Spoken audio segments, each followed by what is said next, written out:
Casamento.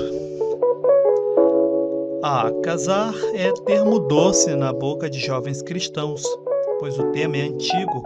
Os modos de como fazer são diversos, porém, o desejo é o mesmo entre os solteiros que queimam em paixão e veem no casamento a concretização, o ápice de demonstração desse fogo que arde sem se ver. Porém, precisamos falar deste tema com os pés no chão, pois no mundo evangélico há muita idealização sobre o casamento e as pessoas na igreja entram em desarmados de maturidade. Casar, falando de forma dicionarizada, é unir-se de comum acordo com alguém, formando um novo núcleo familiar. Em diversas sociedades, tal ato tem diferentes formas de ser reconhecido, de ser validado. Na nossa sociedade, é reconhecida como casamento a relação que está cartorialmente registrada, através de um documento, uma certidão que o casal terá em comum. Isso é o casamento civil. Tem também o chamado casamento religioso, geralmente realizado em par com o casamento civil, porém no nosso tempo e local, tal ato tem apenas um peso social para determinado grupo, mas não tem valor como o casamento civil. No entanto, um casal que passou somente pelo religioso e vive junto há um tempo tem plenos direitos reconhecidos como união estável. Mas quero reforçar de modo bem claro: a igreja não tem o poder de casar de modo civil ninguém, a não ser que esteja representando o poder local através de algum líder habilitado, como sendo juiz de paz, por exemplo. O tema casamento não deve ser tratado de modo idealizado nem de modo leviano, pois é uma decisão que, dentro da expectativa cristã, deve durar a vida toda. Sendo assim, vamos ver o que as Escrituras nos dizem sobre.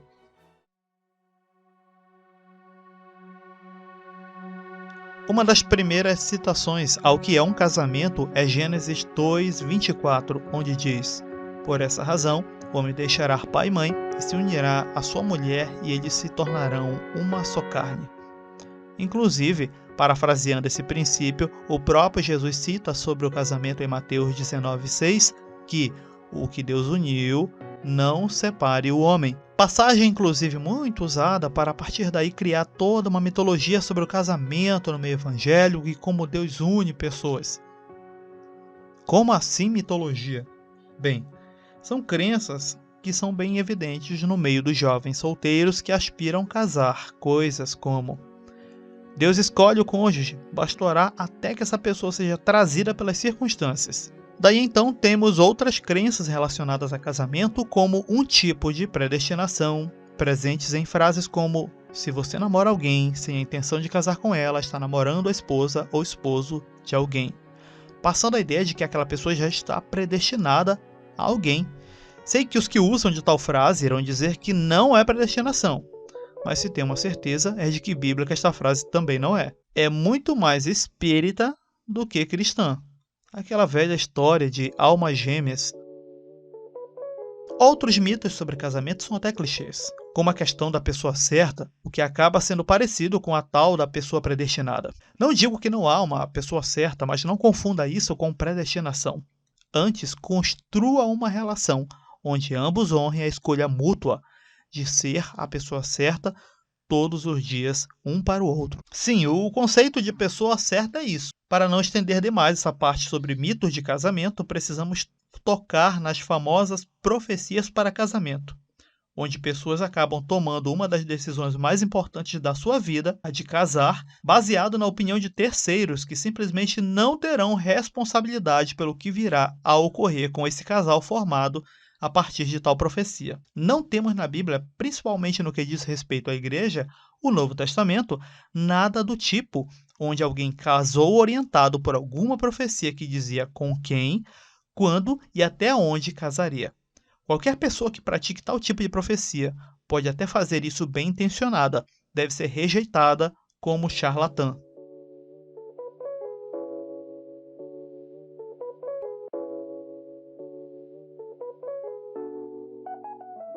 Casar é tema tão antigo e tão comum na humanidade que temos até no cânon bíblico um livro dedicado ao amor conjugal, Cantares de Salomão, e de casar, este tem base para falar, pois, segundo o mesmo cânon, Salomão casou com mais de 300 mulheres por causa de suas alianças políticas, porém tinha uma a qual era do seu coração, a então citada em Cantares, Sulamita, o que não deve ser o nome dela, mas uma designação de onde ela vinha. Para quem acha que Cantares é algum tipo de alegoria sobre Cristo como noivo e a igreja como noiva, pare aí mesmo. Essa forma de ver o livro era de uma época mais puritana da igreja que tentava, se possível, fingir que sexo nem existia e que os bebês vinham de forma encomendada. E isso tudo só porque o livro de Cantares celebra a paixão ardente entre um homem e uma mulher e o quanto isso é bonito. Não há nada de errado em falar de paixão dentro de um contexto matrimonial, mas para um período da igreja e fruto da mentalidade de uma era puritana, simplesmente citar que dentro de um casamento o casal fazia sexo era quase blasfemo. Deixando de lado o Antigo e indo para o Novo Testamento, as referências à postura do casal no matrimônio são citadas várias vezes. Diria que uma das passagens mais polemizadas é a de Efésios 5, versos 22 ao 24. As mulheres sejam submissas ao seu próprio marido como ao Senhor, porque o marido é o cabeça da mulher, como também Cristo é o cabeça da igreja, sendo este mesmo o Salvador do corpo. Como, porém, a igreja está sujeita a Cristo, assim também as mulheres estejam em tudo submissas ao marido. As muitas vozes, sejam elas contra ou a favor da chamada submissão feminina, usam esses 3 versos para alardearem suas ideias contra as escrituras ou a favor de uma posição mais conveniente ao masculino como posição superior. Não adianta fugir e fingir, irmão. A igreja realmente usa esses versos para pregar, mesmo que de modo velado e até indireto, uma posição do homem onde a mulher deve submeter-se a ele sem pestanejar, independente da situação. Muitos casamentos já estão arruinados quando, por causa do tratamento abusivo do marido, muitas mulheres se calam para manterem apenas a fachada. Quando, na verdade, o correto seria ampliar a leitura do texto para ver qual o papel do homem, como nos versos 25, 28 e 29 de Efésios 5. Maridos, amai vossa mulher, como também Cristo amou a igreja e a si mesmo se entregou por ela. Assim também os maridos devem amar a sua mulher como ao próprio corpo. Quem ama a esposa a si mesmo se ama, porque ninguém jamais odiou a própria carne. Antes a alimenta e dela cuida, como também Cristo o faz com a igreja. Esses versos cobram do homem a posição que poucos estão dispostos a ter, a de cuidadosos com a sua esposa, tendo-a como um bem muito precioso, como se cuidassem de si mesmos. O amor dispensado à esposa é um reflexo do amor próprio que esse homem tem. Alguém que maltrata a esposa, seja verbalmente ou fisicamente, só demonstra o quanto é frustrado consigo mesmo e mal resolvido sentimentalmente. Falei bonito, mas vamos falar a verdade. É um homem mau caráter mesmo, um crápula. Dessa forma entendemos a tal submissão bíblica não como algo imposto, mas uma expressão natural de um relacionamento saudável, pois ao sentir-se amada, protegida, valorizada como mulher, confiar no marido, vê-lo como referência de ser humano, ou seja, a submissão em sentido amplo, será algo não forçado, será o resultado natural deste relacionamento saudável.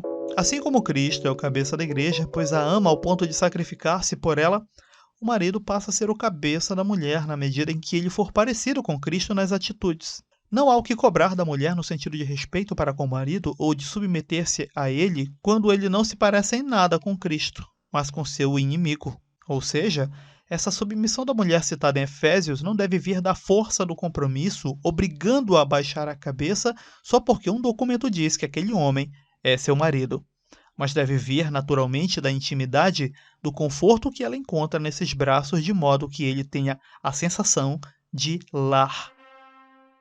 Casar é unir 2 vidas, às vezes com origem em mundos diferentes, porém ambos com a disposição a compor um mundo novo, com o melhor dos 2.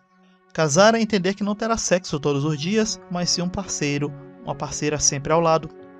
Casar é saber que tem na outra pessoa a confiança necessária para você se abrir totalmente e contar com ela sempre. Casar não é brincar de casinha. Casar não é rótulo de permissividade sexual somente. Casar é 2 se alinharem de tal modo em propósitos, planos, desejos e intenções que serão vistos inevitavelmente como um só.